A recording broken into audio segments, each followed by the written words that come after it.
है। आंटी वहां पे रख देना। तुलसी महाराज जी कहते हैं कि प्रथम भगति संतन कर संग, ये भक्ति का प्रतीक है गुरु महाराज के शरण में। क्योंकि गुरु महाराज के शरण में आते हैं तो संतों का संग हो जाता है। गुरु महाराज जी कहीं चले भी जाते हैं तो संतों के सानिध्य में हमें सेवा करने का प्राप्त होता है। संतों की सेवा, संत की महिमा बहुत अपार है। अब सेवा सबको नहीं मिलता, प्रसाद लेते बहुत भाग्यशाली जो होता है उसी को सेवा मिलता है। सेवा समर सुसाहित सेवा। गुरु महाराज जी कहते थे कि बड़े बड़े सेवा तो सब करते हैं धन दौलत से, लेकिन शारीरिक सेवा करे, मानसिक सेवा करे, उससे बड़ा कोई सेवक है ही नहीं। पैसा तो कोई दे देगा, ले जाओ भाई ये पैसा ले लो और मजदूर से काम करा लेना, लेकिन शारीरिक सेवा और पैसे की सेवा में बहुत अंतर होता है। जैसे एक गृहस्थ था, बेचारा बूढ़ा हो गया, उसके 2 बच्चे थे। एक बच्चा चला गया अमेरिका, उसकी नौकरी लग गई, दूसरा बच्चा एक गांव में ही रहता था। तो पिताजी की सेवा की बारी आई तो बड़ा लड़का जो था विदेश में था, वहां खबर गई कि पिताजी की तबीयत खराब है और ये चीज चाहिए, सामान चाहिए। तो उसने पत्र में लिखा कि हम आएंगे तो ये सामान हम ले आएंगे। तो जब आएगा तब सामान लेकर आएगा। जो यहाँ था सेवा कर रहा था अपने टूटे फूटे अपने सामान से, अपने शरीर से। अब दोनों की बड़ी बड़ी महत्व, दोनों में तुलना नहीं है। उसी तरह से सेवा करने से भाव बनता है, विश्वास बनता है। जब तक श्रद्धा नहीं बनेगी तब तक हमारा हृदय साफ नहीं होगा। गुरु महाराज जी कहते थे, परमपुरी महाराज जी, कि कोई भगत के पास हम गांव में गए, प्रोग्राम बना और गांव में जाने के बाद फिर दूसरा देखा देखी एक भगत कहा कि महाराज हमारे घर में चलो। तो हम उसके दरवाजे पर गए, चलो भाई भगत का मन है, इसके भाव है। तो उसके घर पर झाड़ू तक नहीं लगा हुआ था, कूड़े जहां के तरह पड़े हुए थे। महाराज जी कहे कि तेरे घर में जब मान लो कोई रिश्तेदार आता है, कोई मित्र आता है, तो तू साफ सुथरा करता है ना, साफ सफाई। अब हमको तू ले आया, तेरे घर में सफाई भी नहीं है, हमारे साथ 5 संत हैं, भगत हैं, कहाँ बैठेंगे। तो उस तरह से प्रमाण देते थे कि कब हृदय में तुम कहते हो गुरु महाराज जी विराजमान हो, तो गुरु महाराज जी प्रभु कैसे विराजमान होगा? हृदय में तो कूड़ा करकट भरा हुआ है, इसको साफ करो। ये साफ कैसे होगा, इस पर विचार करो। इस सेवा के द्वारा साफ होगा। जैसे धोबी के यहाँ कपड़ा हम गंदा देते हैं और धोबी धो करके पीट करके पाट पे, पत्थर पे, और उसका मैल निकाल के साफ करके देता है। तो कहते हैं कि गुरु धोबी और कपड़ा जो है भक्ति रूप है। कपड़ा जो है धोबी को अपने को समर्पित कर देता है, तब धोबी उसका मैल निकाल पाता है। अगर वो चिल्लाए, रोए, भागे तो कैसे कपड़ा साफ होगा? उसी तरह से हमें उनके चरणों में समर्पण होना पड़ेगा कि जो कुछ है आप ही हो, जो कुछ है हमारा सब आपका है। इस तरह से समर्पण भाव जब लेंगे तब जाके तो हमारा हृदय साफ होगा, फिर भक्ति हमारे अंदर प्रवेश करेगी। उनका नाम तब ज्योतिर्मय होकर के हमारे अंदर प्रकाशित होगा। इस तरह से हमें सेवा करना होगा। अब बड़ा छोटा वहां सेवा नहीं देखना है कि कौन बड़ा सेवा है, कौन छोटा है, कौन बड़ा आश्रम है, कौन छोटा आश्रम है। सब आश्रम गुरु महाराज जी का है। कण कण में राम विराजे। महाराज क्या कहते थे? हम में तुम में खड़क, हम में घर घर व्यापे राम।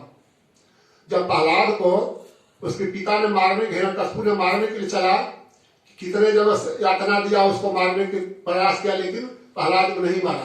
तो बोले कि मैं अपने कुठार से, अपने तलवार से इसको काटूंगा।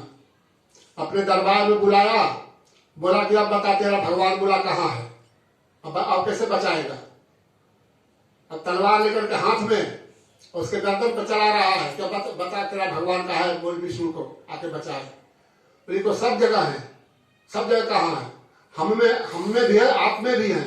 खड़क खंभा जो है जिसमें हमको बांध रखे हो, इसमें भी है। आपके खड़ग में तलवार में भी है, हम में तुम में खड़ग खम में घट घट व्यापे राम।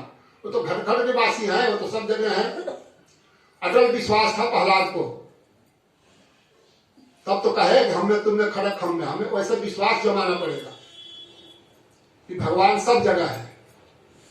ऐसे हुए हैं, नंगली महाराज जी कहीं सत्संग कर रहे थे, नंगल बिहाला में नंगल महाराज जी बैठे हुए थे, सत्संग कर रहे थे भक्तों के साथ में। 2-4 भक्त थे वहां, उनको कहानी सुना रहे थे, सत्संग सुना रहे थे। नंगल महाराज जहां सत्संग कर रहे थे, अगरबत्ती से हुए आग लग गई उस टेंट में। आग लग गई तो सब भगदड़ मच गई। तो महाराज जी कहे सब बैठो बैठो, कोई बात नहीं, तुम लोग शांत रहो, इसकी ड्यूटी दूसरे की है बुझाने की। वहां से नंगल महाराज जी भक्तों को बोले कि जाके आश्रम से बाल्टी लाओ, एक एक बाल्टी पानी भर के लाना।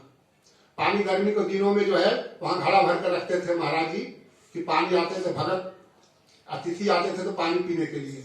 वहां संत बहुत इकट्ठा होते थे, उनके लिए नागा साधु सब जाते थे, उनके लिए अलग बना रखे थे महाराज जी ने ठिकाना। वहां चरस भांग गांजा सब होता था, वही अपना धुनी रमाते थे, रात भर रहते थे, खाते थे, पीते थे। तो उस तरह से महाराज जी घड़ा भरकर 10 घड़ा भरवा कर रखवाते थे गर्मी के दिन में।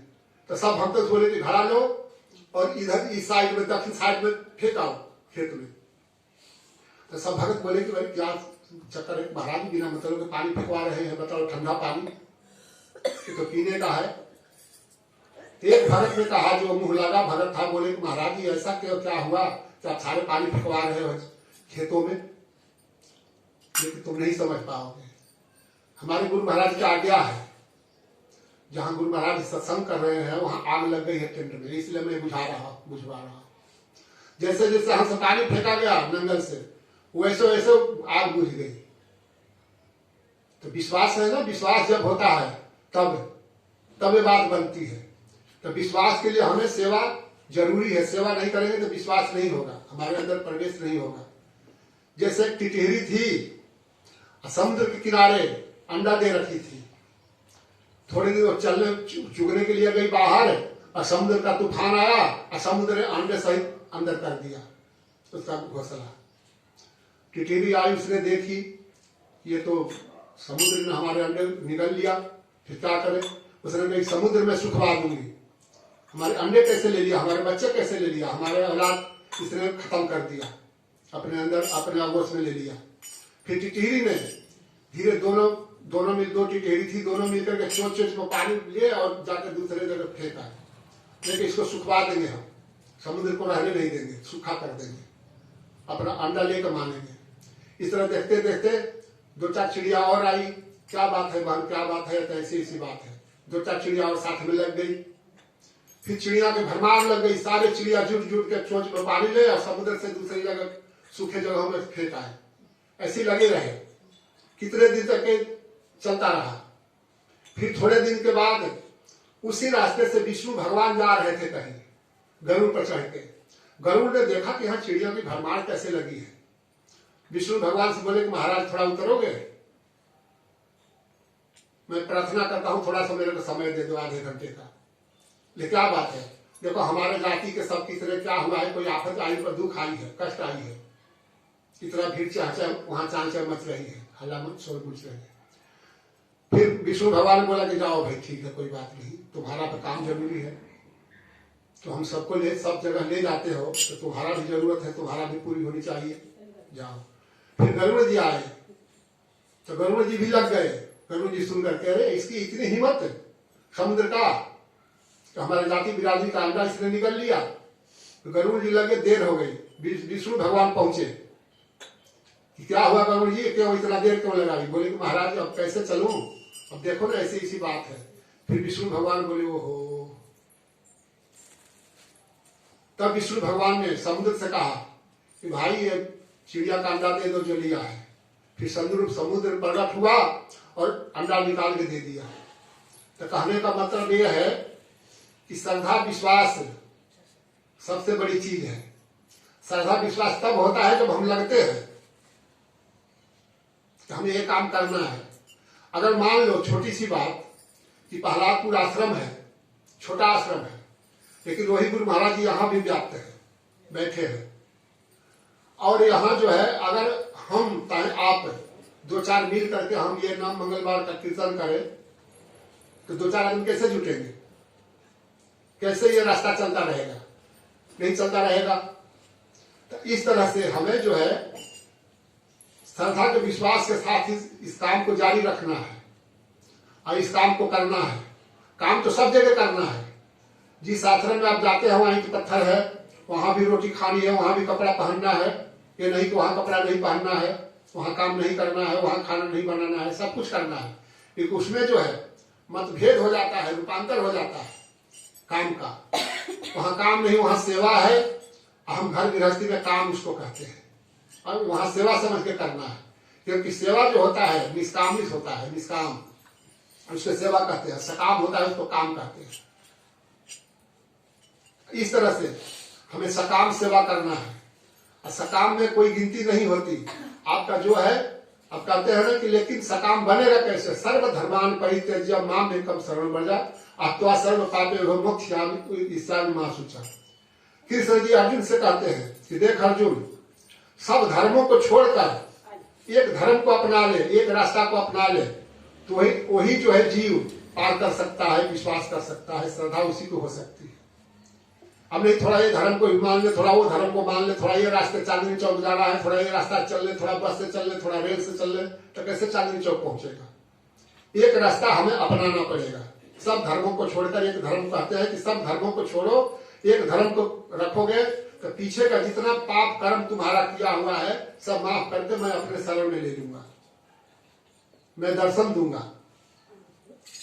मीराबाई ने क्या किया, मीराबाई ने यह बनाया कि मेरे तो गिरधर गोपाल दूसरा कोई नहीं, मेरा तो गिरधर गोपाल ही है सब कुछ, कोई कुछ नहीं है। और यहां तक कि उसकी शादी ब्याह हो गई, फिर ससुराल गई, लेकिन गिरधर को नहीं छोड़ी, कृष्ण को नहीं छोड़ी नाम जपना।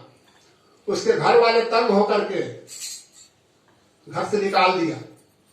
फिर जपते जपते नाम जपते जपते अपने घर आई मैके में, वहां भी नाम रटती रही। तो नाम रटते रटते उसको ऐसी पदवी मिली, रुक्मिणी से भी, राधा से भी ज्यादा पदवी मिली। आज तक हम नाम ले रहे हैं। तो इस तरह से जो है गुरु भक्ति जो है कोई साधारण चीज नहीं है। ये इसलिए बनाया गया था। पहले जो है हमारे शास्त्रों ने, हमारे संत महापुरुषों ने, जो ऋषियों थे, वो वेद बनाए, फिर उसके बाद शास्त्र बनाए, फिर शास्त्र के बाद पुराण बनाए। पहले वेद को समझने वाले वो लोग होते थे, 4 वेद बना था। अब वो समझ में थोड़े दिन के बाद जैसे 2-4 पीढ़ी बीती तो वो वेद की भाषा नहीं समझ में आई। तब लोगों ने वेदों में से काट करके 6 शास्त्र बनाई, छोटा छोटा। उसकी बात समझने लगे। फिर कुछ दिन के बाद वो भी समझ में नहीं आए लोगों को, तब उन्होंने पुराण बनाया, जैसे विष्णु पुराण, शिव पुराण, हर देवताओं का पुराण बनाया, कहानी बनाया, तब समझने लगे। उस समय मूर्ति पूजा होती थी, जैसे शिव का, जैसे राम परिवार, शिव परिवार, दुर्गा इत्यादि पूजा होता था। आज भी हम पूजा करते हैं, लेकिन कुछ लोग इस पूजा नहीं मानते। हमारे धर्म में ही जो है कुछ लोग मूर्ति पूजा नहीं मानते। अब विवेकानंद हुए, रामकृष्ण परमहंस जी का शिष्य विवेकानंद, बहुत बड़े संत हुए हैं। उनका मिशन है विदेशों में। एक महाराजा पास से जो है उनको निमंत्रण आया कि महाराज मेरे यहाँ आ जाना है। विवेकानंद चले गए उनके दरबार में। उन्होंने सत्संग सुनाई। राजा ने बोला कि महाराज सब सत्संग तो ठीक है, मेरे समझ में आया, लेकिन मूर्ति पूजा मेरे समझ में नहीं आया। मूर्ति पूजा पर जो आपने बोले ये गलत बोले, ये गलत है। मूर्ति पूजा क्या करना है? पत्थर की पूजा करो, कागज के फोटो की पूजा करते हो, ये चीज नहीं है। हमारे धर्मों में, कई धर्मों में है, मूर्ति पूजा नहीं मानते। आज समाज वाले नहीं मानते ना, राधा स्वामी नहीं मानते, मूर्ति पूजा नहीं मानते। तो उस तरह विवेकानंद जी कहे कि ठीक है भाई, मैं बताता हूं, इसका जवाब दूंगा। अतः हम इंतजार करेंगे जवाब का। फिर राजा महाराजा का वहीं पर एक आदमी खड़ा था, नौकर। महाराजा राजा का फोटो टांगा हुआ था। उसने विवेकानंद बोला कि भाई एक फोटो उतारो नीचे। फोटो उतार दिया। बोले कि मेरे को दो। विवेकानंद अपने हाथ में ले लिए और फोटो को फकेल दिया इसे, इस पर डंडा मारो, इस पर थूको। तो वो आदमी नहीं थूका, नहीं जी हमारे महाराज का फोटो है, हम कैसे इस पर डंडा मारे, कैसे थूकेंगे। बोले क्यों? चप्पल उतार, चप्पल उतार, चप्पल। तो इस तरह से जो है महाराज जी का है। तो बोले कि किसका फोटो है? महाराज किसका? तो मेरा है। आप राजा हो ना? कहाँ, ये कौन है? तो नौकर है। तो आपका सेवक है, इससे मैं कह रहा हूं इसको थूको, इस पे डंडा मारो। नहीं मारा, फिर मूर्ति पूजा हुआ नहीं है। उसी तरह हमारे शास्त्र, हमारे जो भगत हैं वो मूर्ति पूजा नहीं करते, उनके अस्तित्व को, उनकी इज्जत करते हैं। और इसका मतलब जिसको देखा नहीं वो है ही नहीं। अब राम को किसी ने नहीं देखा तो राम थे नहीं, किसी ने नहीं देखा तो कृष्ण थे नहीं। वो सब थे, वैसा कर्म किए थे, आज तक गाया जा रहा है, शास्त्र बना है, शास्त्र माता है। अब राजा ये बताओ तुम्हारे पिताजी कौन है? क्या नाम था? तो फलाने राजा। उनको आपने देखा था तो आपके पिता है? कहते नहीं। फिर किसे कहने पर कहते हो? तो माँ कहती है। तो जब माँ के कहने पर पिता को मानते हो, देखे नहीं हो, तो ये कैसे कहते हो कि ये राम नहीं थे? शास्त्र जो है, शास्त्र तो कह रहा है ना कि राम थे, कृष्ण थे, शंकर जी थे, ऐसे ऐसे कर रहे थे वो। तो शास्त्र रूपी माता को मान करके यह मानना पड़ेगा कि ये सब थे, उनकी हम पूजा करते हैं, उनका अस्तित्व मानते हैं, उनकी इज्जत करते हैं। तो इस तरह से हम अब वो मूर्ति पूजा जैसे हम करते हैं, गुरु महाराज जी का फोटो यहाँ लगा हुआ है, यहाँ हम गलत काम नहीं कर सकते, हम बीड़ी सिगरेट नहीं पी सकते। मूर्ति के सामने तो पी सकते हो ना, लेकिन जिंदा मूर्ति के सामने पी सकते हो? नहीं पी सकते हो, बात नहीं कर सकते। अगर गुरु यहाँ सामने बैठा हो तो हम निंदा चुगली नहीं कर सकते। अब फोटो है तो उधर बैठ कर कुछ किसी का बात कर सकते हैं, डर नहीं है ना। तो इसलिए फिर गुरु परंपरा चला कि जीव जो तब सुधरेगा जब सामने उसको देखने वाला होगा, तभी सुधरता है। सठ सुधराई सत्संगति पाई, पारस परस कुधार सुहाई। संत कहते हैं कि सठ जो है वो भी सुधर जाता है सत्संग से। बिना सत्संग विवेक न होई, राम कथा बिना सुलभ न सोई। बिना सत्संग का ज्ञान नहीं होता। और जब ज्ञान नहीं होगा तो हमारे सत्संग समझ में आएगा नहीं। तो ज्ञान जरूरी है, ज्ञान जरूरी है। इसलिए जब गुरु महाराज के वचनों पर जब चलोगे, हम चलेंगे, आप ही नहीं चलोगे, सब चलेंगे, तब हमें ज्ञान होगा, हमें बोध होगा। हम अपने रास्ता से, अपने पद से गिर रहे हैं, हमारा जो कर्म है हम उस कर्म को छोड़ रहे हैं। राजा रामचंद्र परशुराम राम थे, वो भिन्न रूप में अवतार लिए, किसी के पुत्र बने, किसी के भाई बने, किसी के पति बने, लेकिन अपना कर्म उन्हें समझ लिया कि हमें क्या करना है। उन्हें भाई के साथ भाई जैसा व्यवहार करना चाहिए, पति के साथ पत्नी के साथ कैसा व्यवहार, माता के साथ कैसा व्यवहार करना चाहिए, अपने भक्तों के साथ कैसा व्यवहार करना चाहिए, उन्होंने सब दर्शाया है। राज भी संभाला है, राज भी चलाया है प्रजाओं के साथ। हमें उस तरह से अपने जीवन को अपनाना पड़ेगा। जब तक नहीं अपनाएंगे, अहंकार, छोटा सा अहंकार हमें डुबा देता है, और उसी अहंकार को मारने के लिए गुरु महाराज का नाम है। अहंकार में हम अपने रास्ता से गिर जाते हैं। धन का घमंड हो, रूप का घमंड हो, शरीर का घमंड हो, कैसे भी अहंकार जो है हमें दुष्कर्म करा देता है। अहंकार से रहित होना है। अब नारद जी का कहानी आपने सुना होगा, कभी रामायण में है, शुरू में ही है, कि विष्णु भगवान से जब सीता जी का ब्याह हो रहा था तो नारद जी पहुंचे वहां स्वयंवर में। तो वहां सोच गए कि सबसे सुंदर जो होगा उसी से सीता का ब्याह होगा, और सीता से ब्याह जिसका हो जाएगा वो त्रिलोकी नाथ होगा। उनको लालच आ गई वहां,